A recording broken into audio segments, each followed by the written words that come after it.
The journey has been long and the path difficult, but the final resolution is finally within your reach at the end of the road. Stay with us as we piece together the last bit of the puzzle. Hit subscribe now and be there for the most important ending. They took me in handcuffs from my own front porch. I was 63 years old, standing in the same yard where I had taught my grandson to ride a bicycle, where I had planted tomatoes every spring for the past 9 years, where I had watched 2 little kids grow into people I was proud of, and my son, the boy I raised, the boy I drove to every baseball practice and every school play and every emergency room visit at 2 in the morning, stood at the end of my driveway next to a woman I had never met. And he did not say a single word while they put the cuffs on me. That was the worst part. Not the metal. Not the neighbors watching from their windows. It was the silence from my son. But I am getting ahead of myself. Let me tell you how we got there.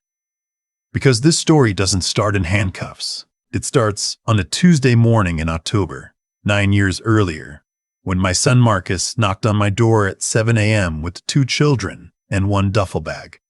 My name is Gerald. I spent 31 years working as a civil engineer for the county. I retired at 60, bought a small house in Clarksville, Tennessee, put in a garden, got a dog named Biscuit, and planned to spend my remaining years fishing and reading and being mostly left alone. My wife Carol had passed 4 years before that. Heart attack sudden, no warning. After she was gone, the house felt enormous in a way I never got used to. So when Marcus showed up that Tuesday morning, I was honestly glad to see him. Even though he looked terrible, even though the kids, Lily, who was 7, and Owen, who was 5, were still in their pajamas and Owen was clutching a stuffed elephant like it was the only solid thing in the world, Marcus came inside. He sat at my kitchen table and he told me that he and his wife, Diane, were going through something. He said it was temporary. He said he needed me to watch the kids for a few weeks while he sorted things out. He said he was sorry for the short notice. I asked him what sorted things out meant. He said he wasn't sure yet. I asked him where he was going to be. He said he would call me every few days. He hugged both kids. He told them to be good for Grandpa. He told Lily to look after her brother. Lily nodded like she understood, and she probably did, because she was 7, going on 40, and had eyes that noticed everything. Owen pressed his face into Marcus's shoulder and didn't let go until Marcus gently pulled himself free. Marcus walked out to his truck. He drove away. That was the last time I saw my son for 9 years. The first week, I told myself he needed space.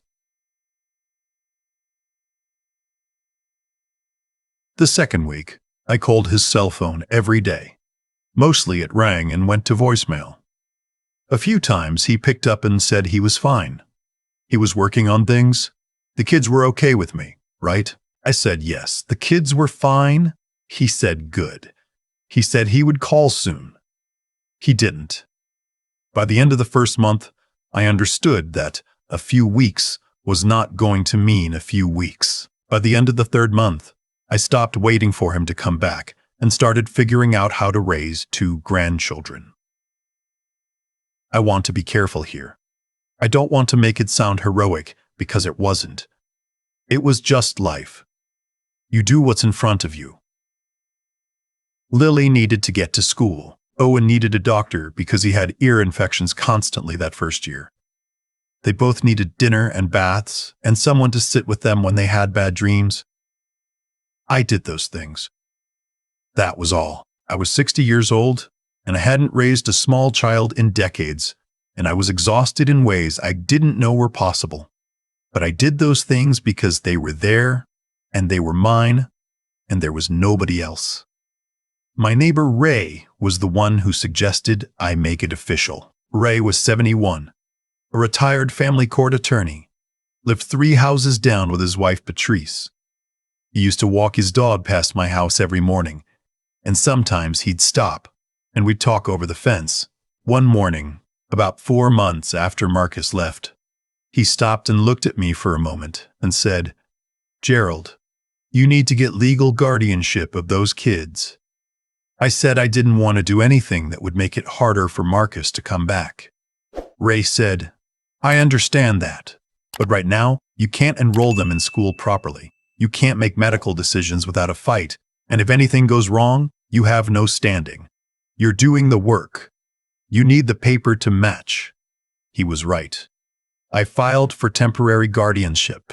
Because Marcus couldn't be located for proper service, the court appointed a guardian ad litem for the children, a woman named Mrs. Patterson, who interviewed both kids and visited my home twice, and ultimately told the judge that the children were thriving and that I was a stable and loving caregiver. The judge granted me guardianship. Lily was in second grade by then. Owen had just started kindergarten. I went to every parent-teacher conference. I learned how to braid Lily's hair passably well, which she tolerated with great patience. Owen eventually stopped sleeping with the stuffed elephant, though he kept it on his bookshelf until he was 12. Life became routine. Routine became normal. Normal became good. I want to tell you about one specific afternoon when Owen was about 8. We were out in the backyard, and he was helping me water the tomato plants, which mostly meant he was pointing the hose at things that were not tomato plants. And I said, "Owen, the tomatoes are over there." And he said, "I know, Grandpa, but the rocks look thirsty too." I laughed so hard I had to sit down on the back step. He looked at me very seriously, and then he started laughing too.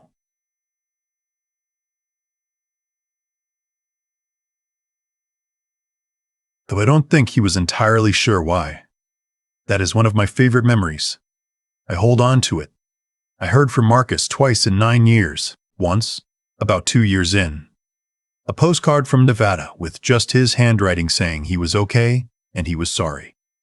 Once, about 5 years in. A brief phone call where he sounded distant and said he was living out west and that he hoped the kids were well. I told him they were.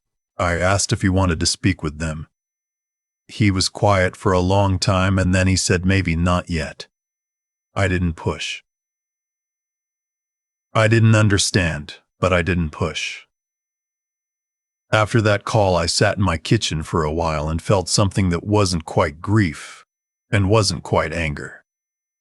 Something in between, something with no good name. The children knew they had a father. We talked about Marcus honestly. I told them he was going through something hard, that it wasn't their fault, that he loved them.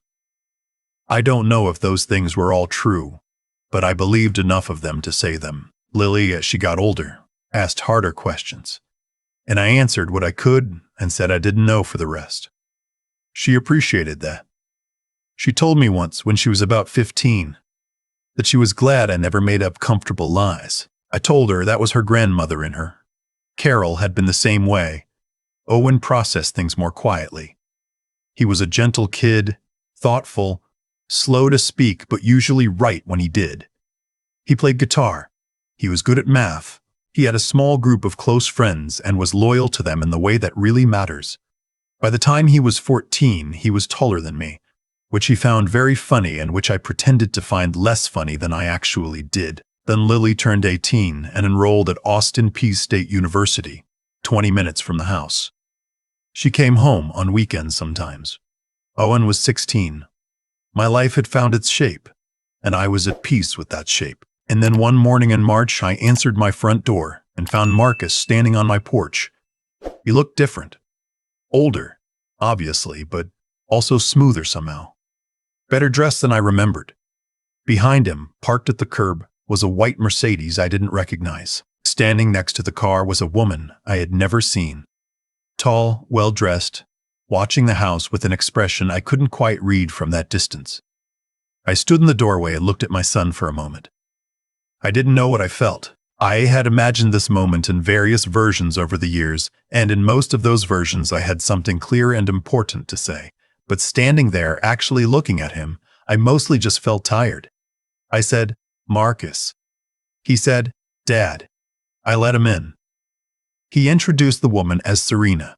She came inside and sat on my couch and looked around the room with an attention that felt less like curiosity and more like assessment. Marcus explained that he had gotten his life together. He was in real estate now. He and Serena had been together for 2 years. He was doing well. I said I was glad. He said he wanted to be back in the children's lives. I said that was between him and them, that I would never stand in the way of that, and that both kids deserved to know their father. What he said next took me a moment to understand. He said he and Serena had been speaking with an attorney. He said that now that he was stable, he believed it was time for the children to come live with him in Nashville, where he and Serena had a home. He said Owen was still a minor and needed his father. He said Lily, though technically an adult, should have the choice to be near her father properly. I said Owen had a life here, his school, his friends, his guitar teacher. I said uprooting him at 16 would not serve him. Marcus said he was Owen's father. I said I knew that. Serena spoke for the first time then. She had a careful voice, precise, like each word had been checked before it was released. She said they had consulted with their attorney, and that the guardianship I held was temporary in nature, and that Marcus, as the biological father, had significant grounds to petition for Owen's return to his custody. I looked at her. I looked at my son. I said, "Is that what this is?" Marcus didn't answer. That was its own answer. They left. I sat in my kitchen for a long time after that. Then I called Ray. Ray listened to everything without interrupting. When I finished, he was quiet for a moment, and then he said, "Gerald, I want you to go to the filing cabinet where you keep your important documents, and I want you to find the guardianship order and the original petition paperwork." I found them. Ray said, "Good. Now, do you still have anything from around the time Marcus left? Anything in writing? Any notes? Any texts? Anything?" I thought about it. And then I remembered something I hadn't thought about in years. A few days before Marcus left that October, he had come over and we'd had a long conversation. He told me things were bad with Diane, that he needed to get away, that he was not in a good place. And at the end of that conversation, at my kitchen table, he had written and signed a letter. A simple letter. It said that he was asking me, Gerald Raymond Whitfield, to care for his children, Lily and Owen, and that he was doing so voluntarily and of his own will. It wasn't a formal legal document, but it was in his handwriting and it was signed and dated. I put it in an envelope and filed it away and honestly had not thought about it in years. I told Ray. There was a pause on the phone. Then Ray said, "Gerald, do not tell anyone you have that letter. Keep it somewhere safe and do not mention it, not yet." I asked him why. He said, "Because right now they don't know what you have. And that's an advantage." 3 weeks later, a process server came to my door. Marcus had filed a petition in family court to dissolve my guardianship and return Owen to his custody. The filing characterized my guardianship as an emergency temporary measure that had outlived its purpose and argued that Marcus, now a stable and financially secure parent, was the appropriate custodian for his minor child. The filing also, and this is where I had to read the sentence twice to make sure I understood it, described my continued custody of Owen as unauthorized retention of a minor. That was the phrase they used. Unauthorized retention. I called Ray. He came over within the hour. He read through the filing carefully and then he set it on the table and folded his hands and said, "Gerald, I need to tell you something. Serena has money and they have a good attorney. They are going to try to make this about you being an elderly man who took in children out of sentiment and now doesn't know when to let go."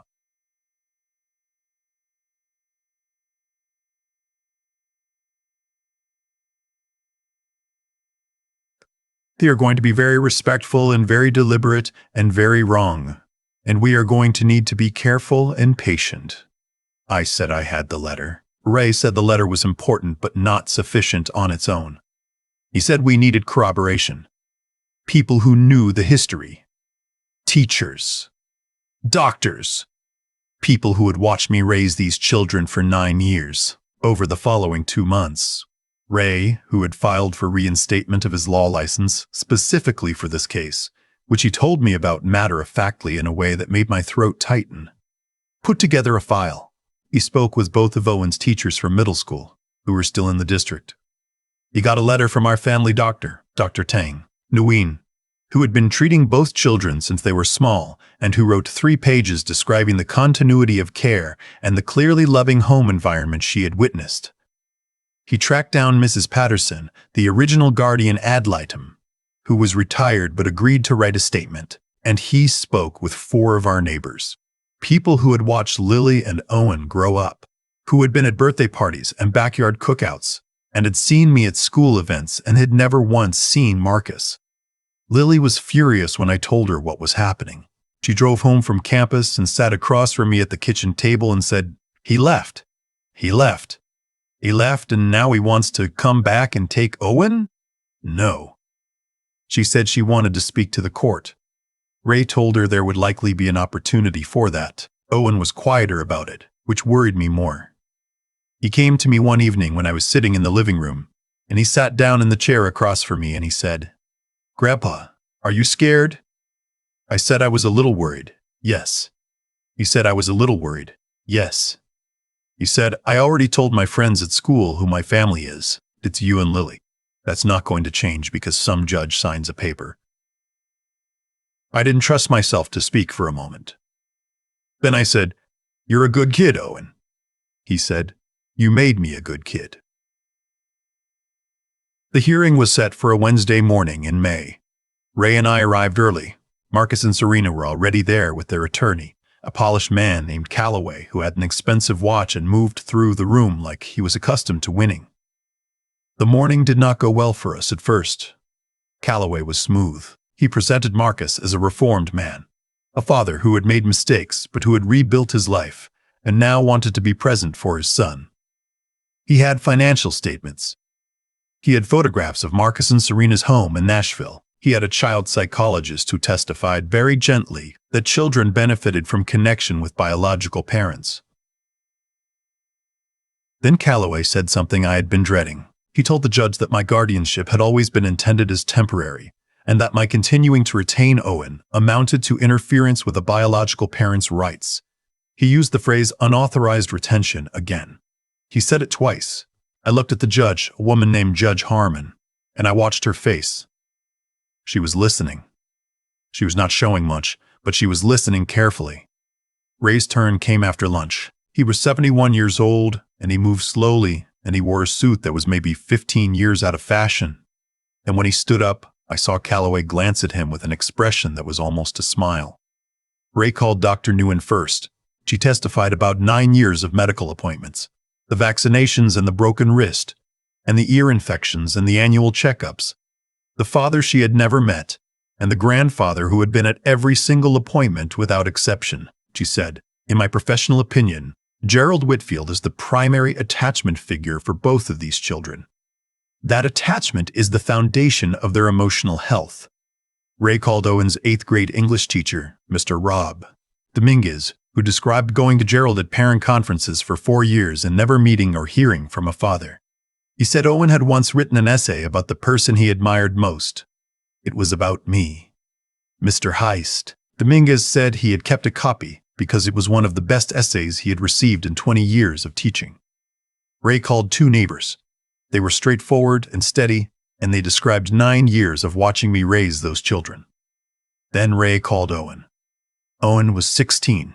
He walked to the stand, and he sat down, and he looked at Judge Harmon directly. He did not look at Marcus. The judge asked him, carefully and kindly, what he understood about the proceedings. Owen said he understood that his father wanted him to move to Nashville. Judge Harmon asked how Owen felt about that. Owen said, "With respect, ma'am, I'd like to explain something. My father left when I was 5. I don't have a memory of living with him. What I have memories of is my grandfather teaching me to ride a bike in the driveway, helping me with my math homework. Being in the audience at every single one of my guitar recitals. Sitting with me when I was sick. Making me go to bed at a reasonable hour, which I didn't appreciate at the time, but I appreciate now."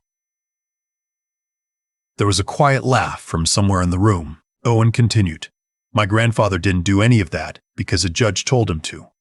He did it because that's who he is. I'm not saying my father's a bad person.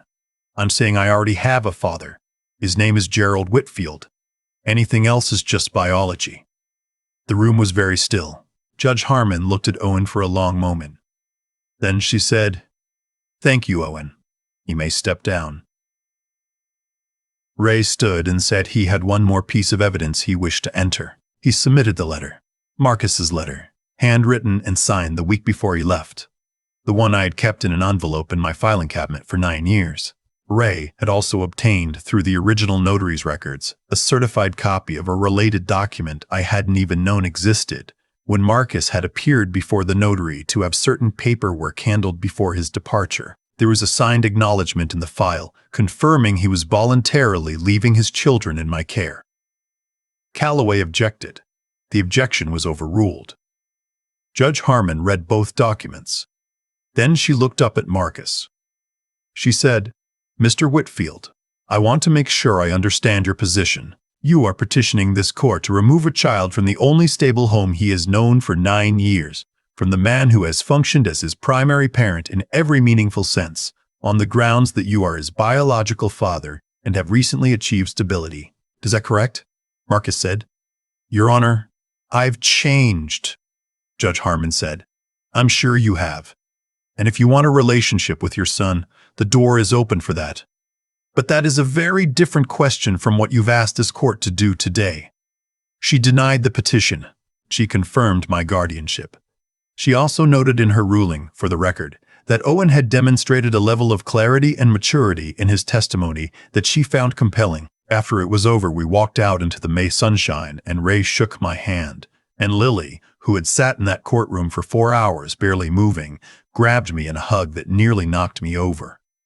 Owen stood next to us with his hands in his pockets, looking calm, which was just his way. I looked across the parking lot. Marcus was standing by the white Mercedes with Serena. He looked smaller than he had in the house that morning. As I watched, he looked over at us. Our eyes met. I didn't know what to do with my face. I settled on nothing. Then Owen did something I didn't expect. He walked across the parking lot toward his father. I watched, not sure what was coming. Owen stopped a few feet away and they looked at each other. I couldn't hear what was said. The conversation lasted maybe 2 minutes. Then Owen came back. I asked him later what they had talked about. He said, "I told him I didn't hate him. I told him that if he ever wanted to get to know me as I actually am, not as a way to fix his past, but just to know me, he could reach out. And I meant it." He shrugged. "Whether he does anything with that is up to him." I didn't say anything. I just nodded. That night, Ray and Patrice came over for dinner. Lily made her grandmother's cornbread recipe, which she had memorized by watching Carol make it years ago, and which she executed better than I ever could. Owen played guitar after dinner, just sitting in the corner of the living room while we talked, picking through something quiet and unhurried that I didn't recognize but which fit the evening exactly. Ray leaned over at one point and said quietly, "Carol would have loved tonight." I said, "She would have cried at Owen's testimony." You said, "She would have cried, and then pretended she wasn't crying." I said, "Yes." I have thought about what Owen said on the stand many times since that day. I already have a father. His name is Gerald Whitfield. I didn't ask him to say that. I wouldn't have known to ask for it.